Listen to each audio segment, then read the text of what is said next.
राज्यात उद्भवलेल्या अनेक समस्यासह महिला अत्याचार निषेधार्थ महाविकास आघाडी वतीने 24 ऑगस्टला महाराष्ट्र बंद पुकारण्यात आले। यात अमरावती शहर बंद राहणार असल्याची माहिती आयोजित पत्रकार परिषदेत देण्यात आली।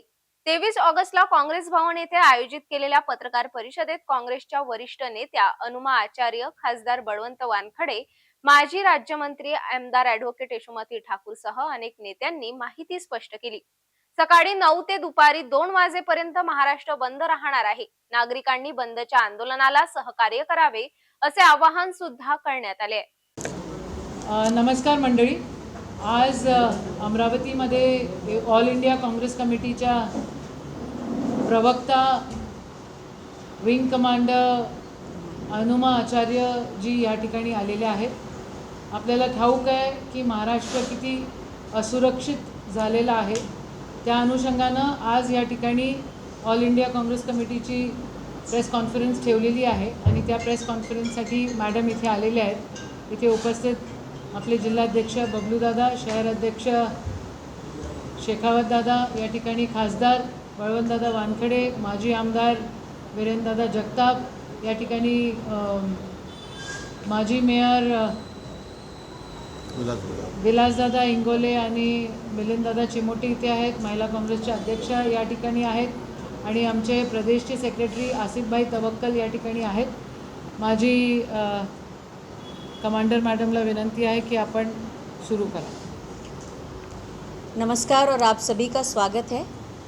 सबसे पहले मैं 3 बार की त्योसा की हमारी विधायक यशोमती जी का और डीसीसी के दोनों प्रेसिडेंट्स का, हमारे पदाधिकारियों का और जो लोग संवैधानिक पदों पर हैं उन सभी का बहुत बहुत धन्यवाद करती हूँ कि अमरावती के आप सभी प्रबुद्ध पत्रकारों से मिलने का और एआईसीसी की तरफ से बात रखने का मौका दिया।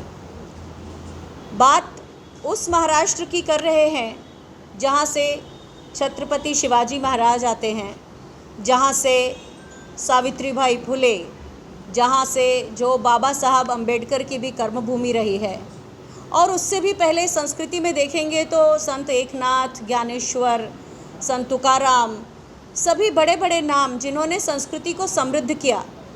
और उसी महाराष्ट्र का नाम आज बाल अपराधों में सबसे ज़्यादा, देश में 20,762 बाल अपराधों के साथ महाराष्ट्र पहले नंबर पर है। ये जो घटना हुई बदलापुर की, इससे आप सभी वाकिफ़ हैं। 12 तारीख को घटना होती है, 12 या 13 तारीख को बच्चा जाना नहीं चाहता स्कूल, 14 तारीख को, और फिर माँ बाप को पता चलता है कि बच्ची को जब वो डॉक्टर के पास लेकर जाते हैं तो पता चलता है कि उसका यौन उत्पीड़न हुआ है और स्कूल में हुआ है। उसके बाद वो अपने किसी मित्र, दूसरे अभिभावक से जब बात करते हैं तो वो भी बताते हैं कि वो उनकी बच्ची भी नहीं स्कूल जाना चाहती, और उसका भी जब चेकअप होता है तो यौन उत्पीड़न का पता चलता है।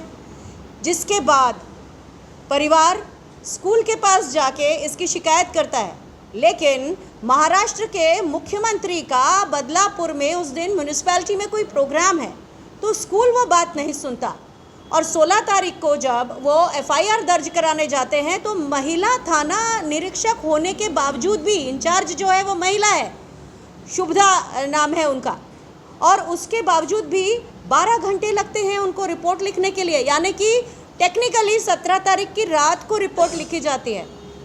17, 18, 19 तारीख, 17 तारीख को आरोपी को पकड़ा जाता है, लेकिन सरकार का और स्कूल के प्रशासन का काम जो है वो किसी तरह से साम दाम दंड भेद से इस मामले को रफा दफा करने का है। क्यों है? क्योंकि भारतीय जनता पार्टी के 2 सक्रिय सदस्य उस बोर्ड के ट्रस्टी हैं। तुषार आपटे, जो चेतन आपटे का बेटा है, जो शहर अध्यक्ष है बदलापुर का, और दूसरा काटकर जी, जो कि नंदकिशोर काटकर, ये भी उसी के सदस्य हैं। तो इस कारण से शायद पुलिस भी उसे रफा दफा करना चाहती है और स्कूल भी रफा दफा करना चाहता है, और तब जाके विपक्ष की पार्टियां उसका आंदोलन शुरू करती हैं जिसमें लोकल लोग हैं, और उस आंदोलन के बाद जाकर स्कूल का प्रशासन प्रिंसिपल को बर्खास्त करता है, क्लास टीचर को बर्खास्त करता है, जो उनको बाथरूम तक लेकर जाते हैं उन परिचारकों को बर्खास्त करता है, और उसके बाद ही थाना के जो प्रभारी हैं उनको भी बर्खास्त किया जाता है। तो कुल मिला के ये बताता है कि मुख्यमंत्री के अपने निर्वाचन क्षेत्र में बच्चियां सुरक्षित नहीं हैं, महिलाएं सुरक्षित नहीं हैं, और गृह मंत्री की पुलिस, गृह मंत्री यानी कि जो डिप्टी चीफ मिनिस्टर हैं उनकी पुलिस जानबूझ के डिले करती है इस सब के रजिस्ट्रेशन में। और मुख्यमंत्री क्या कर रहे थे? सतारा में आराम फरमा रहे थे जब यहाँ पर बदलापुर में जन आंदोलन हो रहा था। और डिप्टी सीएम क्या कर रहे थे? वो अपनी गोटियाँ टाँका फिट करने के लिए गए थे। कहाँ गए थे? दिल्ली गए थे। तो ये सारी चीज़ें बताती है कि महाराष्ट्र में जिस तरीके से भारतीय जनता पार्टी और उनके साथ जो महायुति है ये जिस तरह का शासन कर रहे हैं, इसमें महिलाएं सुरक्षित नहीं हैं। पिछले एक हफ्ते में ही 4 ऐसी घटनाएं हुई हैं। आप सभी को मालूम है कि इस घटना के बाद भी अकोला में एक 10 साल की बच्ची जिसके शिक्षक ने पोर्नोग्राफिक वीडियोस दिखाए और उसका फिर मौत हो जाती है, तो ये एक और घटना होती है। इसके पहले हम देख चुके हैं महाराष्ट्र में ही अक्षता म्हात्रे का केस है, यशस्वी का केस है।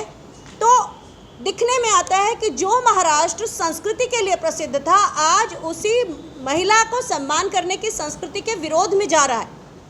क्यों जा रहा है? क्योंकि सरकार शायद, जैसे केंद्र सरकार का रवैया है, जैसे कि भारतीय जनता पार्टी की हर सरकार का रवैया है, आप सभी को मालूम है। ये होता क्यों है? ये होता इसलिए है कि कठुआ में बलात्कार होता है, बलात्कारी का सम्मान कर दिया जाता है। हाथरस में बलात्कार होता है, उन्नाव में होता है, सरकार बलात्कारियों का संरक्षण करती है। हमारे देश की सम्मान प्राप्त जिनको पदक मिला ऐसी महिला पहलवानों के साथ यौन उत्पीड़न होता है, सरकार उसको संरक्षण देती है जो यौन उत्पीड़क है। सरकार मणिपुर की घटना के बाद भी जो मुख्यमंत्री कुछ नहीं करता उसका संरक्षण करती है। तो ये सारी चीज़ें एक पूरे समाज को व्यथा देने वाली हैं, एक पूरे समाज पर लानत भेजने वाली हैं, सामाजिक चेतना की जागृति का आह्वान करने वाली हैं।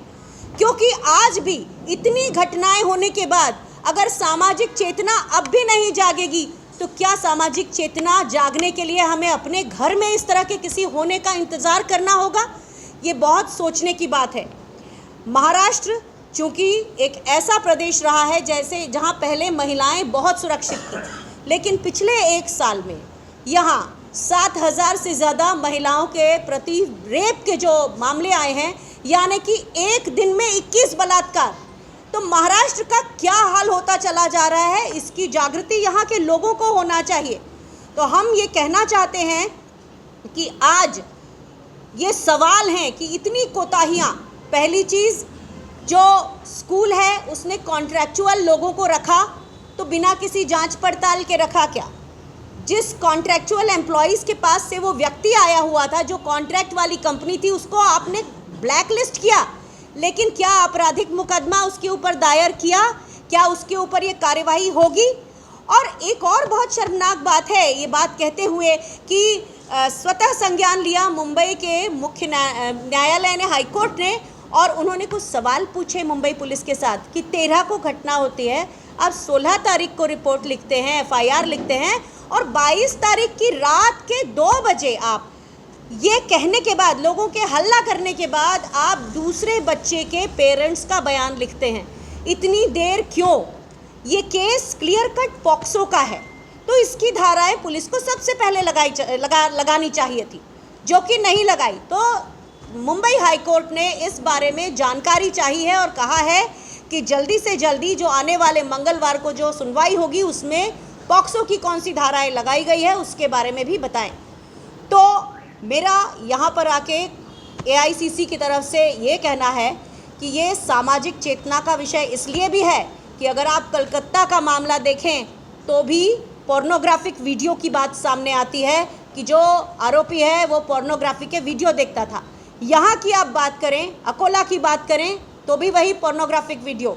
जब आप बदलापुर की बात करते हैं तो वही पोर्नोग्राफिक वीडियो। यानी कि जब आपने डिजिटल क्रांति की शुरुआत की तो क्या आपने उसके जो नुकसान थे उसके खिलाफ कोई चीज़ आपने रोक के रखी? क्या उसके खिलाफ आपने धाराएं, उसके खिलाफ क्या आपने कोई नियम बनाए?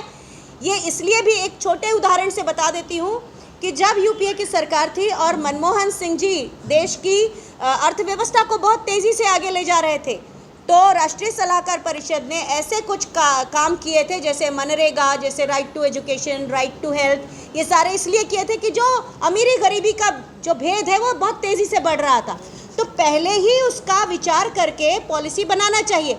तो जब डिजिटल क्रांति आ रही थी तो सरकार को इसके ऊपर भी सोचना चाहिए था। मैं अपनी बात खत्म करूं उसके पहले मैं महाराष्ट्र के सारी जनता का आह्वान करती हूं और ख़ासतौर पे अमरावती के लोगों का आह्वान करती हूं कि ये सामाजिक चेतना अब जागृत करिए, ये बेहद ज़रूरी है। सरकार जब तक अपराधियों को संरक्षण तब तक दे सकेगी जब तक पूरे लोग सरकार का खुले मन से विरोध नहीं करते, साहस के साथ विरोध नहीं करते और सरकार से जवाबदेही की राजनीति करने की डिमांड नहीं करते। महाविकास आघाडीच्या वतीनं या प्रकरणावर, बेलापूरच्या प्रकरणावर, बदलापूरच्या प्रकरणावर संपूर्ण महाराष्ट्रात बंद आहे।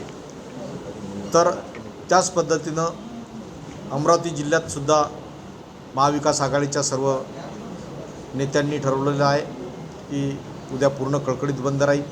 त्यामध्ये आम्ही एवढंच आवाहन करेल की शाळा असतील, कॉलेज असतील, या सर्वांनी सहकार्य करावं। व्यापारी बंधू असतील, व्यापारी बंधूंनी सहकार्य करावं। जे जे काही घटक आहेत जे रस्त्यावर असतात त्या सर्वांनी या बंदमध्ये आम्हाला सगळ्यांनी सहकार्य करावं, जेणेकरून ही काही अनुचित प्रकार घडणार नाही किंवा सौहार्दाचं वातावरण राहील अशा पद्धतीनं आम्हाला सहकार्य करावं, ही या निमित्तानं मी आवाहन करेन।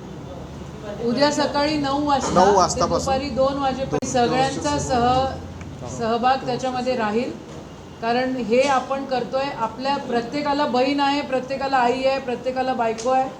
हे आपण महिला सन्मानाच्या साठी हा बंद करतोय। हा पुकारलेला बंद आहे, महाविकास आघाडीने तो पुकारलेला आहे आणि आपण सगळेजण त्याच्यामध्ये सहभागी राहाल अशी विनंती आहे।